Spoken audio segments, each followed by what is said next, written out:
My name is Barry Accius. I am the founder and CEO of Voice of the Youth.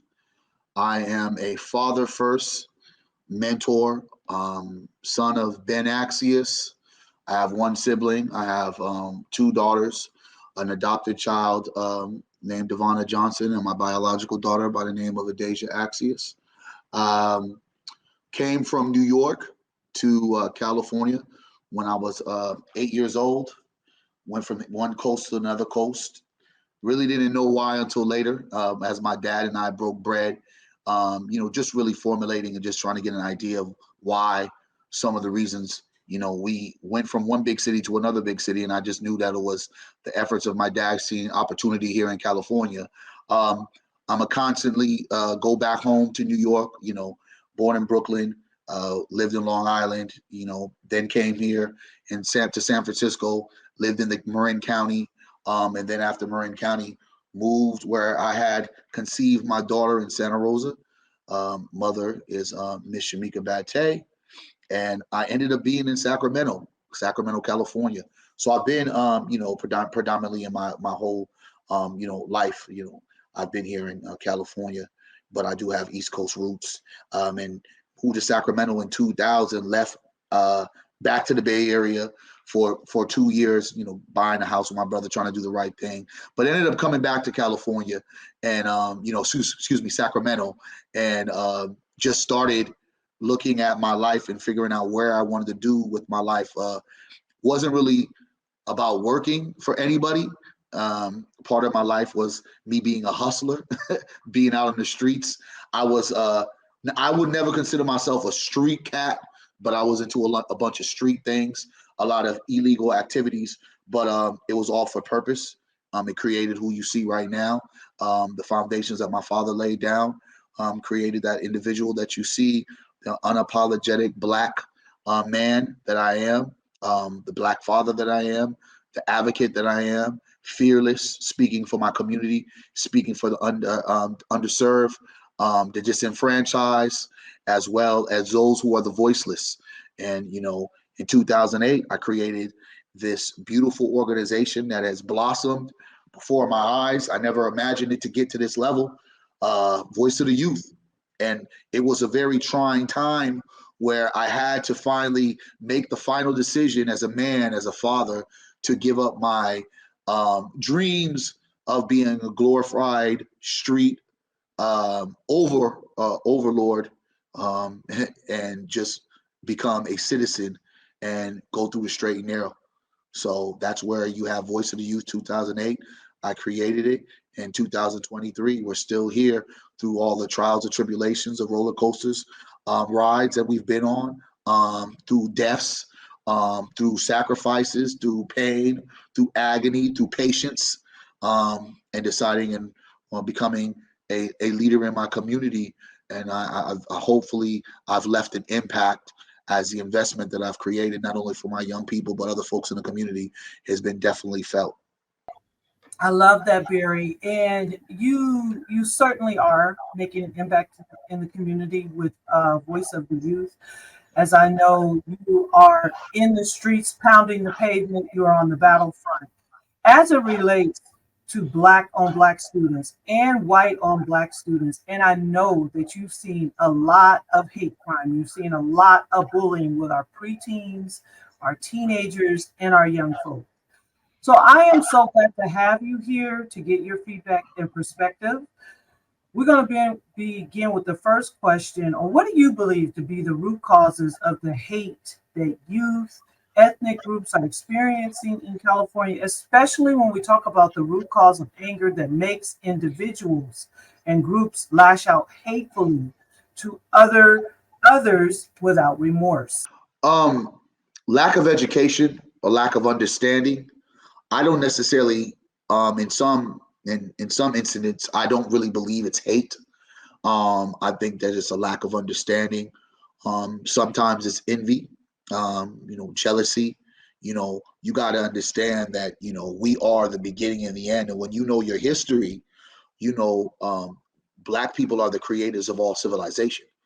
but if you know your history, we these are our children. The whole world are our kids, and I think that there's a little bit of resentment when you look at other cultures that look at us, because we've made everything cool.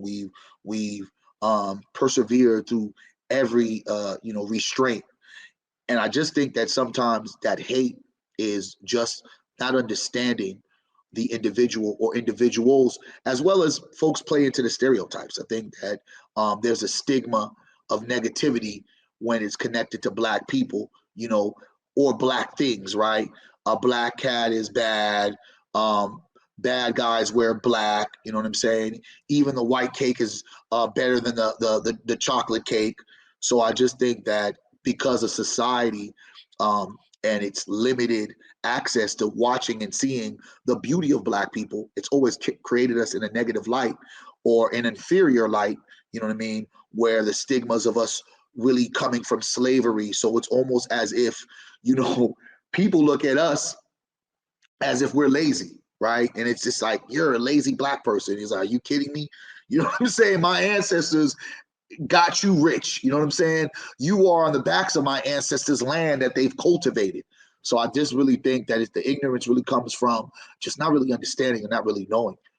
So many people have, unfortunately, blocked the historical greatness of Black people. And Black people, I hate to say it, we do it to ourselves, because I think we enable some of the stereotypes.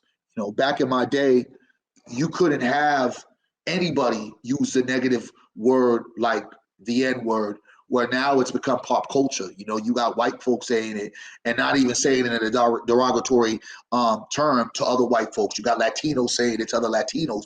You got Asians saying it to other Asians.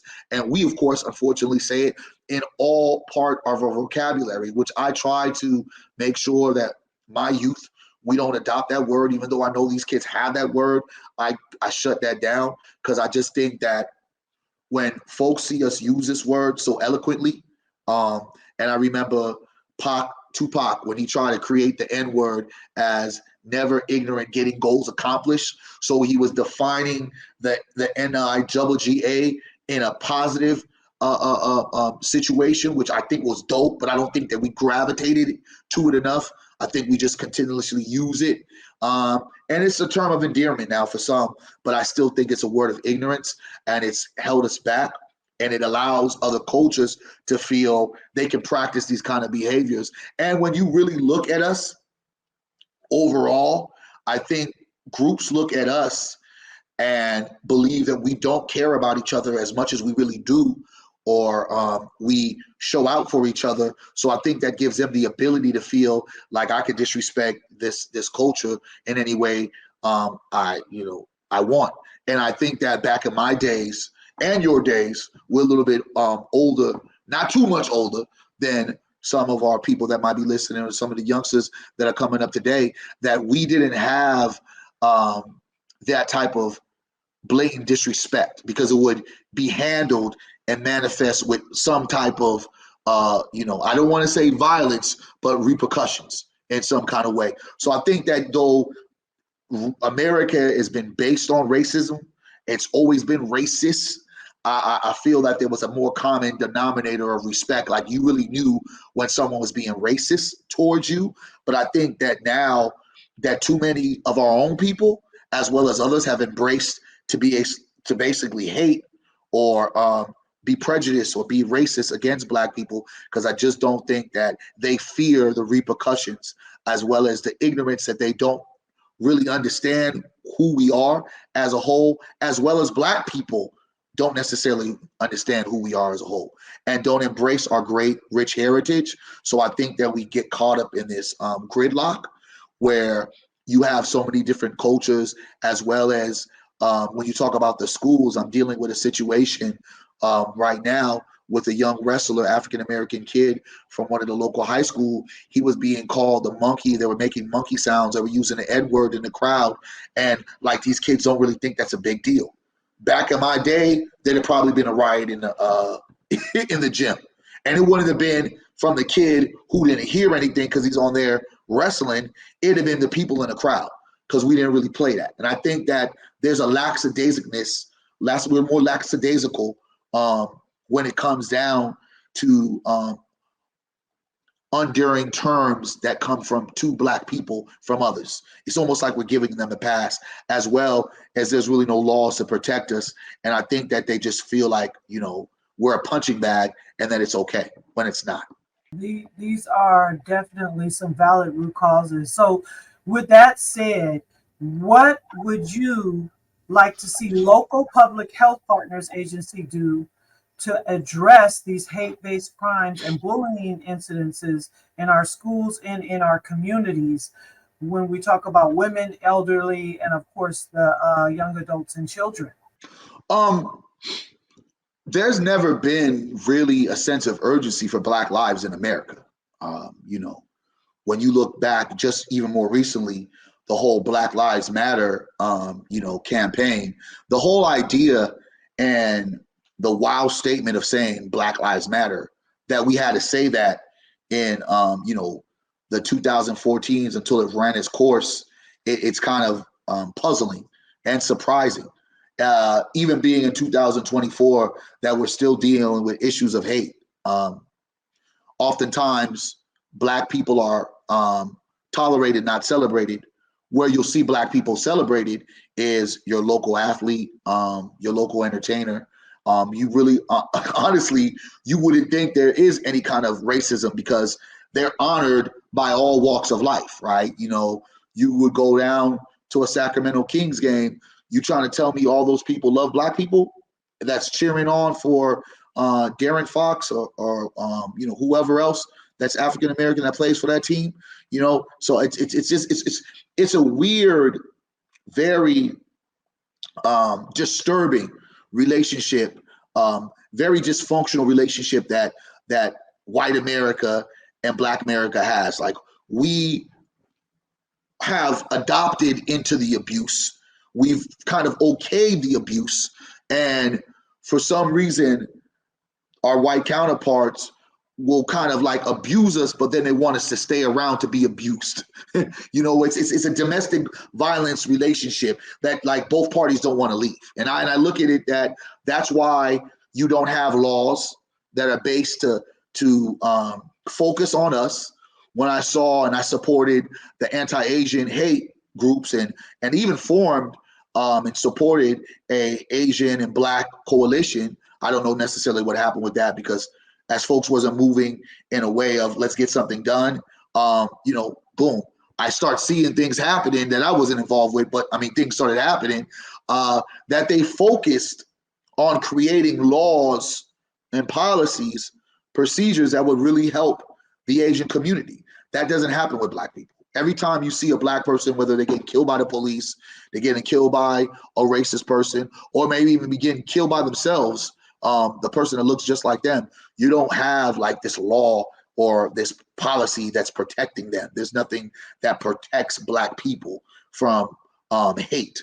The hate speech, like I said, the derogatory words that are used to Black people, it has been celebrated in culture. It's been now popularized. It's been glorified. So the N-word doesn't mean like the N-word meant 20, 30 years ago the way it was. It's lost the validity of feeling like, oh, that's a derogatory statement, when in reality, it still is, because I think we've accepted it. So when you downplay that, and oftentimes when you talk about history, when you go into a historical content, a lot of people look at slavery, let me just correct myself, the enslavement of Black people, the genocide of Black people, they just really look at it as like, well, that happened a long time ago, forget about it.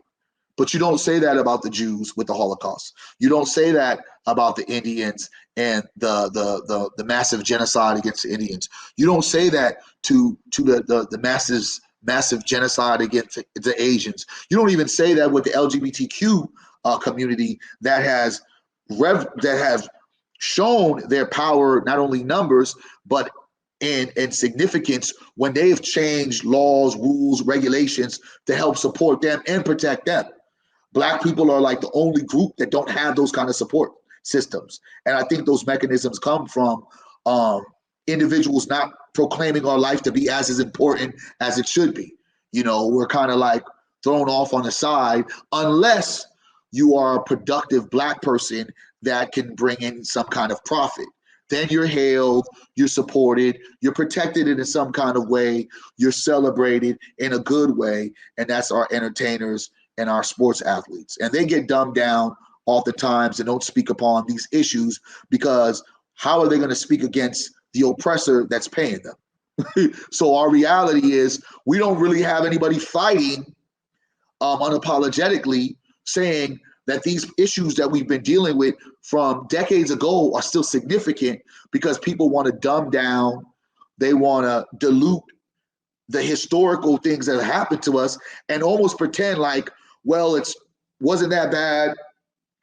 You should own some of the like we're the victims, but they act as if we're moving in victimhood when in reality, we're not. We're resilient, but we have to also pay attention to the history of why we got here and why things are the way they are.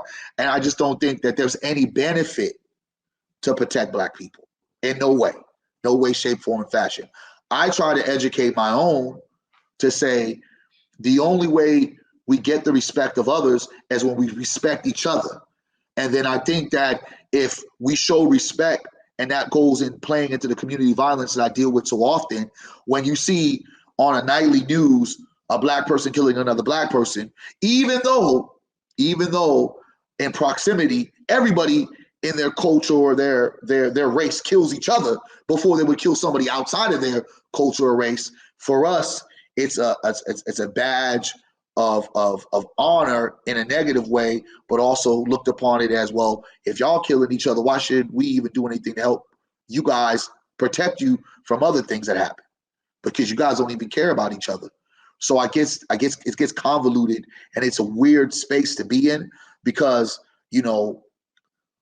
I don't see any other race having to deal with as much as we deal with from every side. It's like everybody hates us, and everyone should be giving us a high five, because if it wasn't for Black people, not only would this world be dull, but this world wouldn't be the world it is. You know what I'm saying? So it's very, very hard to swallow when you're watching this happen endlessly. Oh, I've loved everything that you've had to say. Especially, when we talk about these public health partner agencies, they're continuing to fail us. And as they're continuing to fail us, and we're trying to get them to change these laws and put these things into place to protect us, we have to become our best cheerleader. And with that said, what would be your best advice and or quote for Black teenagers and also children to live by as they are growing up in today's society that's filled with this hate, this jealousy, this envy, this bullying? Um, that I got so many different quotes, but I would think that one thing that I would say is learn to love yourself, um, and stop hating yourself. And when I say learn to love yourself and stop hating yourself, because I think that's what a lot of us do as Black people. We oftentimes don't love the person in the mirror. So basically really love the person in the mirror, and that person in the mirror is Black. That means you got to love Black people, and you got to really mean that, and you just can't just use it as a quote, you can't just use it as a hashtag. You got to really love that person in the mirror, and that person in the mirror is just a reflection of you, Black. And once you start thinking about how, if we embrace the love in our culture for each other, we get upset when people don't celebrate Black History Heritage, Black Heritage Month.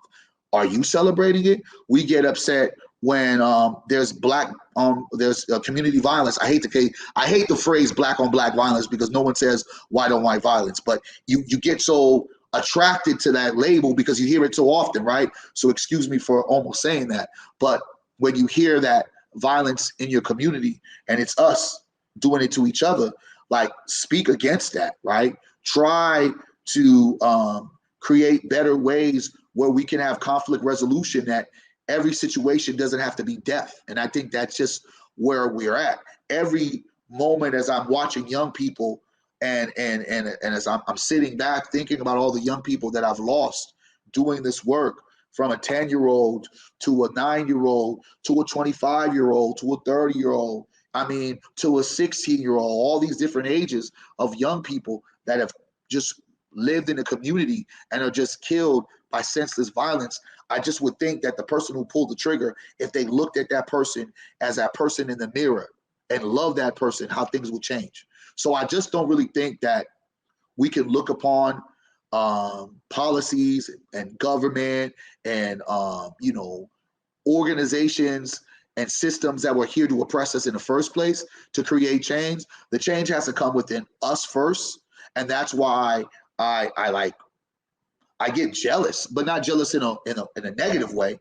I get jealous when I watch um, you know these other cultures come together, right? And when I say come together, a perfect example of coming together is, you know, black people will get upset about everything that another black person does, right? We fear a level of competition, but our repetitiveness and our pettiness, it holds us back.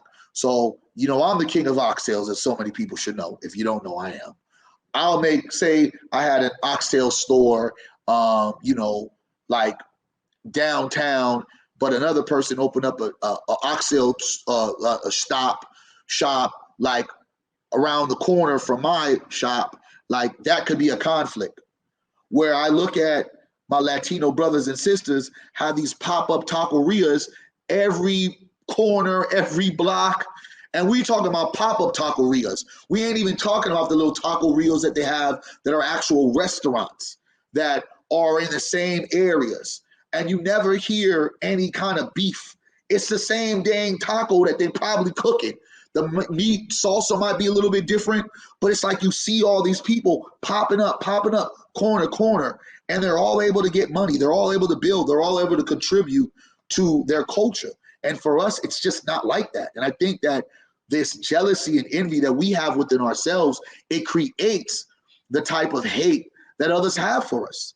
Because a lot of folks are in awe of us, and we spend so much time being negative towards each other, and it's frustrating as hell because I know other cultures have infighting. I know there's different practical things that they don't agree on, but one thing they often agree on is culture first. And I wish that we were like that. Like, all right, yo, I don't really like you. You from Cedar side, and I'm from Way side. But guess what? It's about the culture.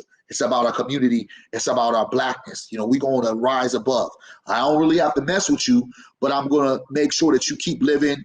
You keep giving back to your family. Keep supporting your family. Because what death does to our community, it's a domino effect, right?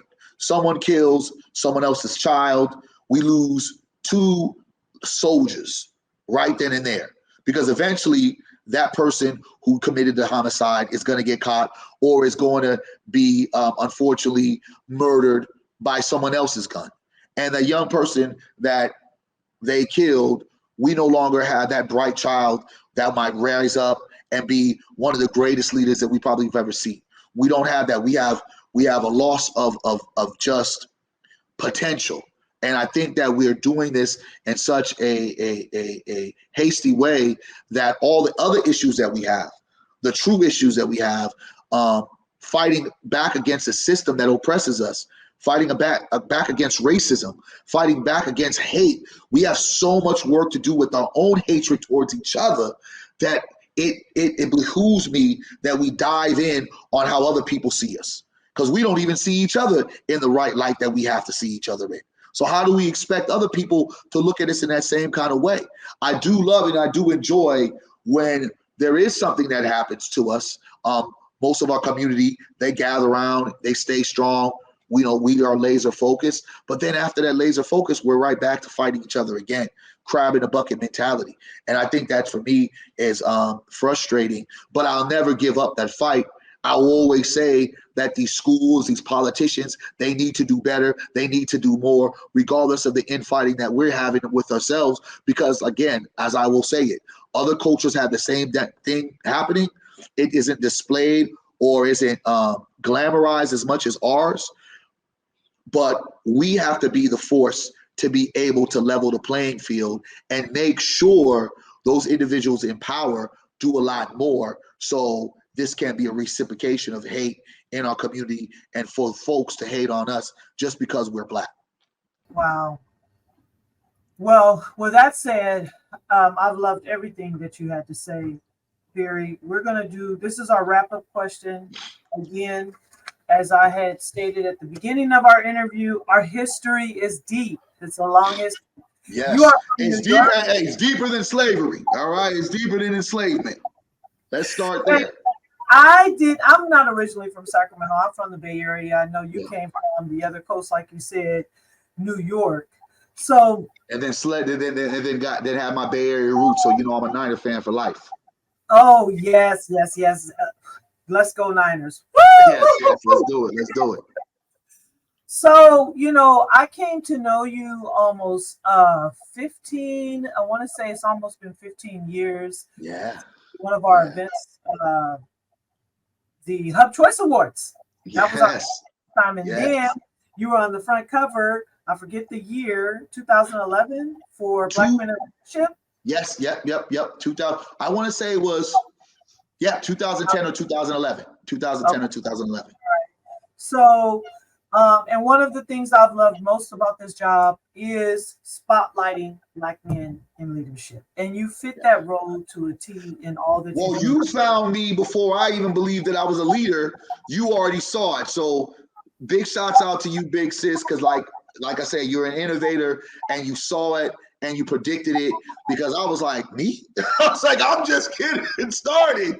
And you like saw something in me, and I'm so proud that you made that gamble, and you didn't crap out, because you get to see, be like, yo, I already knew that nigga was going to do what he was going to do anyway. So I was already ahead of the game. You heard me?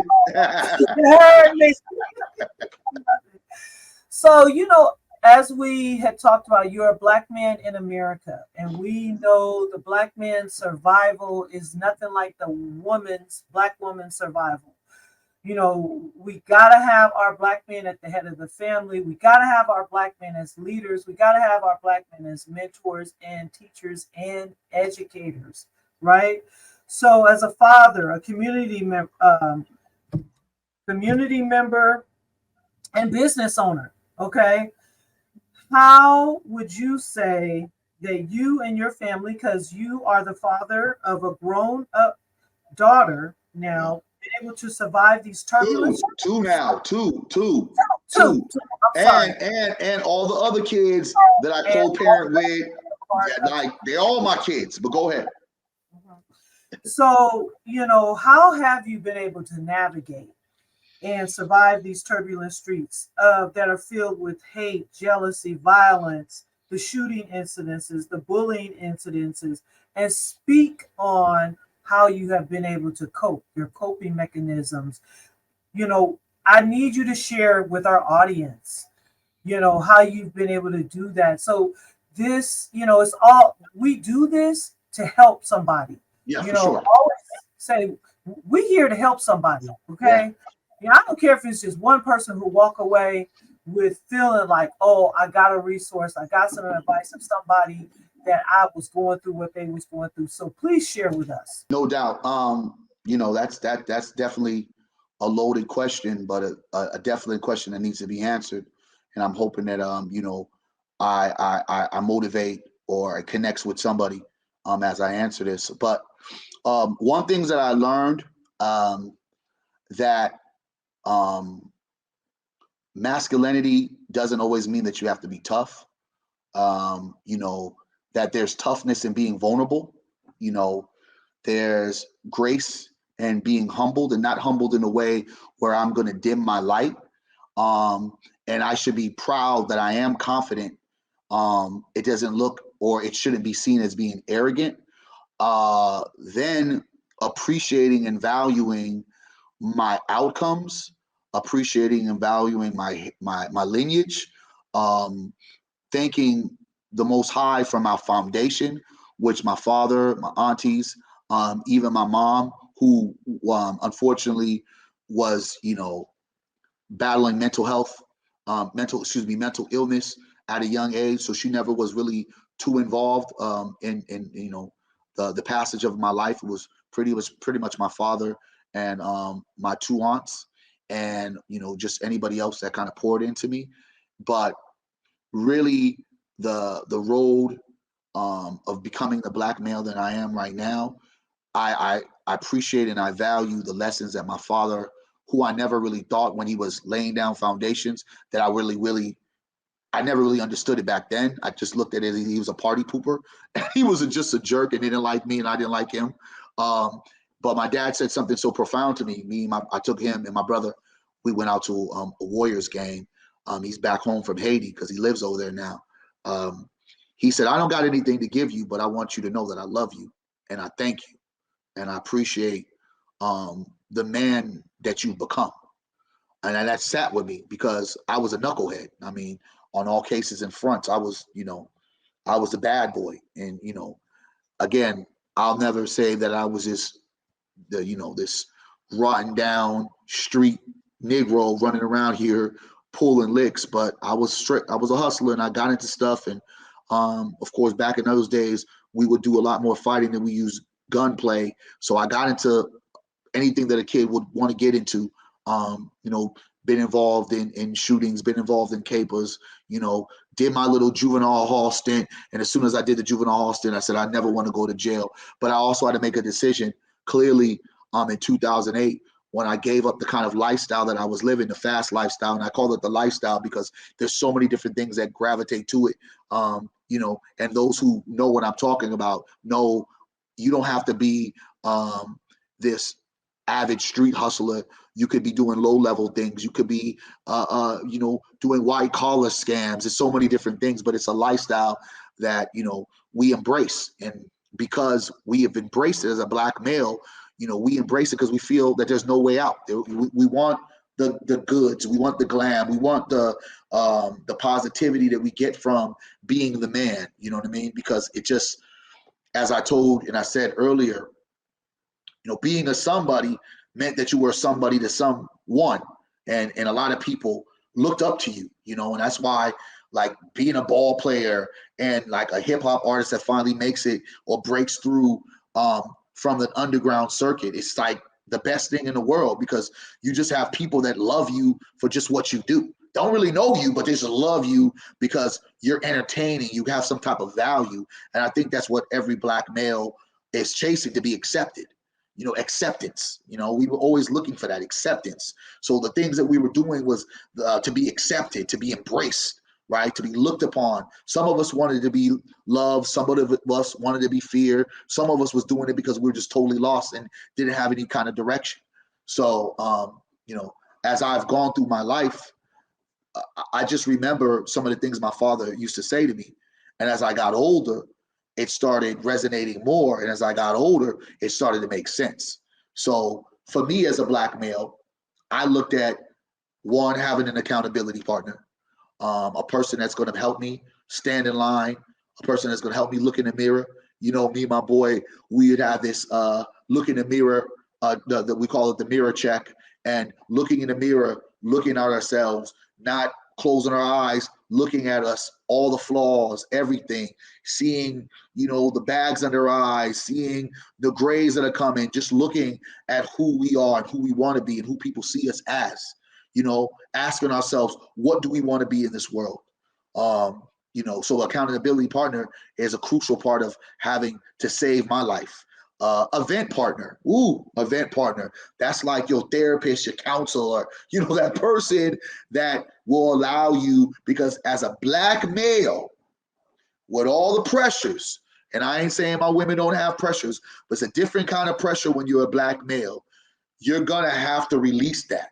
Sometimes when you release that, you don't want to be feeling like you're going to be judged. You don't want individuals to use what you're releasing and use it against you. You don't want any of those things. You just want to feel you're in a safe space.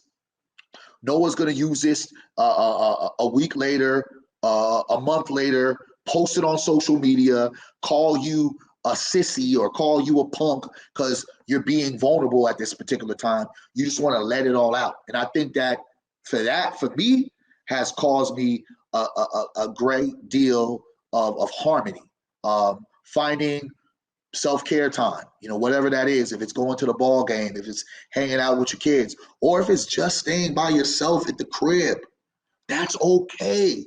Just chilling, just like, yo, I'm not doing anything. I don't need anybody to hover over me. Make a little dinner for yourself, go get some takeout, date yourself for a day, and just chill and get into your thoughts. Start reflecting. I do a lot of reflective time, so I want to kind of see, okay, what did I do wrong at that moment? How can I change that up? So I have become more personal with myself, finding me, not finding me with others, not trying to have others pour into me to lift me up, because the whole cold thing about people lifting you up, eventually they're going to let you down. So if you don't find a way to keep yourself balanced by your own, you're going to get let down by a lot of people. So I've really kind of gravitated to not always having to be the life of the party or go to the party and look at me, I'm Barry Accius, or what they used to call me, I'm Smooth B, Smooth B. I left the persona alone, right? That was a huge change for me too. When 24-hour hustler, I turned into Barry Accius, my birth name. I became that guy that my parents birthed, Barry Accius. I started having to get back to him. Not the character, not the guy that used to do A, B, C, and D. No, but the human, the man. That was another element of just letting go of the character and becoming in character to who I really need to be. So for Black males that are existing in this idea that you got to constantly put on a mask for individuals, take the mask off. Release yourself. Let it go. Find some stable individuals that you can, at any given time, call, make a text, that have about an hour or so to kind of let you process through things, because I don't think that a lot of times us as Black males have the opportunity to process. And if we do process, we always think that someone is trying to get over on us. Or again, our vulnerability is our weakness, when I will tell you it again, our vulnerability is our greatest strength. To be able to show some emotion, but not get so emotionally bent where we do something that can change our lives or other people around us. So I feel like I've been able to find ways to ground myself. I don't smoke. I don't drink. I know some folks, that might be leisurely drinkers or smokers. But for me and my walk, I said I can't do none of that, because I want to be clear of mind, clear of soul. If I'm going to pick up some habit, I'll find some other habit that's not going to be as destructive on my health. I try to walk, I try to eat healthy, I try to, be around great vibes.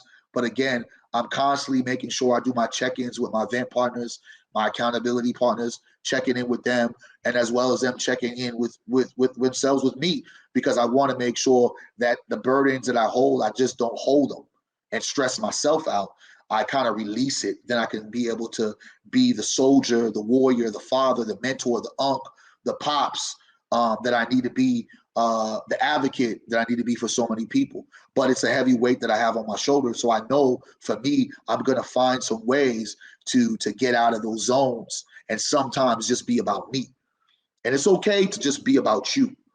And if you are not ready to have someone be a part of the you, it's okay to say, I'm not ready and prepared for that.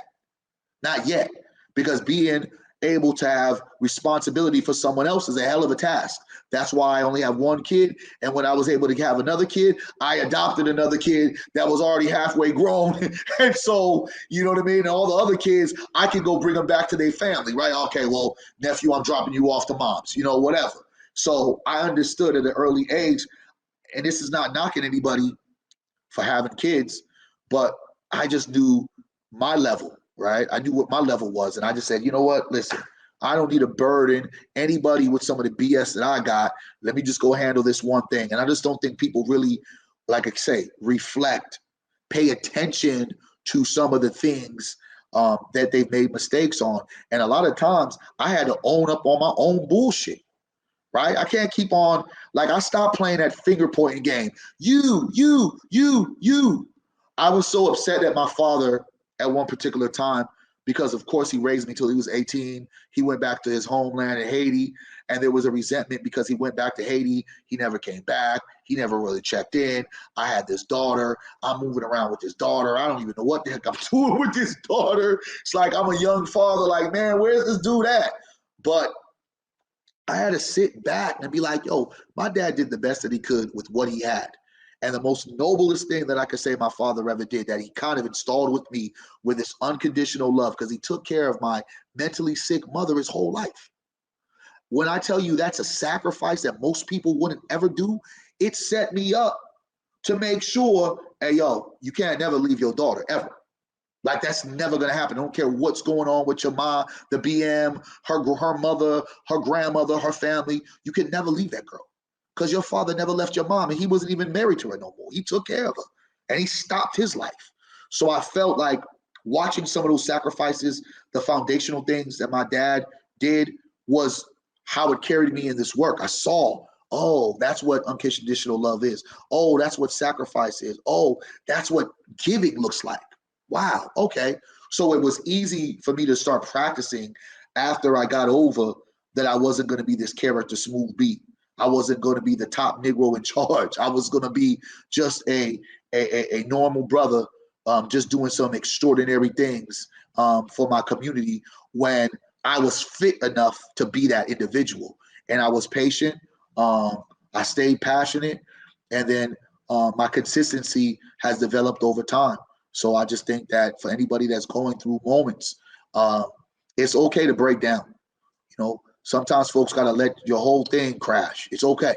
It's okay. If you got one thing, one piece of clothing, one pair of shoe, you ain't done yet, because I've lost it all to gain it all back.